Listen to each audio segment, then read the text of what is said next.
My name is Ishwari Subhash Shintre. Today I will teach he, she, it, they. He. ही म्हणजे तो. ही म्हणजे तो. ही हा शब्द एक मुलगा किंवा एक पुरुष यांसाठी वापरले जाते. ही, शी. शी म्हणजे ती.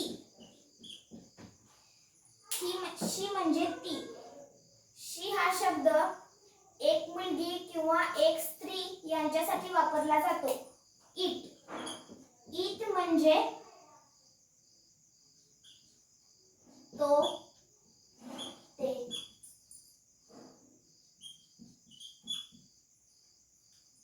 इट म्हणजे तो, ते, ती.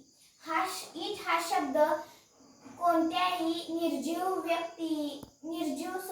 निर्जीव वस्तू, प्राणी किंवा लहान मुलांसाठी वापरला जातो.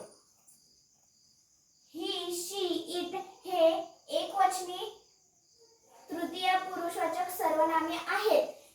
ही, शी, इट यांचे अनेक वचन दे असं आहे. दे म्हणजेच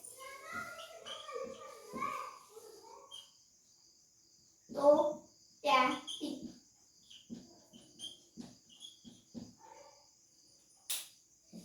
ही, शी, इट या तिन्ही क्रियापदांच्या बरोबर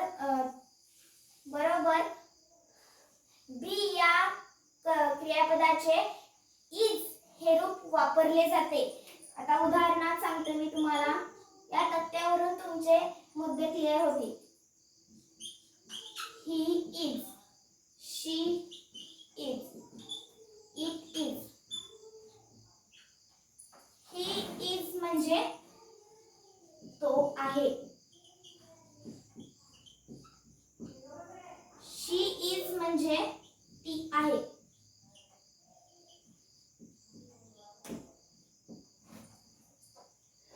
इट इज म्हणजे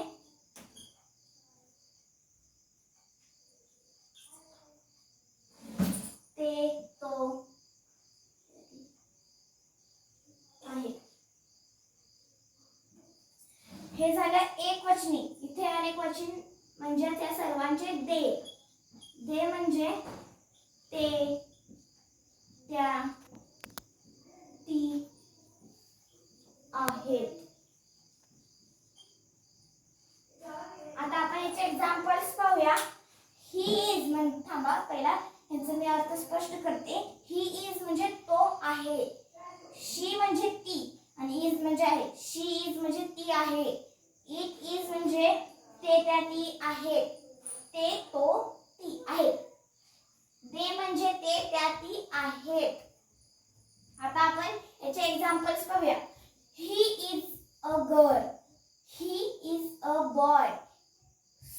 ही इज अ बॉय. तो मुलगा आहे. शी is a girl.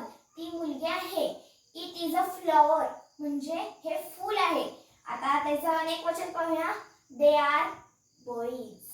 They are girls. They are flowers म्हणजेच मराठीत अर्थ ही इज अ बॉय म्हणजे तो मुलगा आहे. शी इज अ गर्ल म्हणजे ती मुलगी आहे. इट इज अ फ्लॉवर म्हणजे हे फूल आहे. आता त्याचे अनेक वचन इंग्लिश मराठीमध्ये पाहूया. दे आर बॉईज म्हणजे दे म्हणजे आपण, ते, त्या, ती म्हणजे ते मुले आहेत. दे आर गर्ल्स म्हणजे त्या मुली आहेत.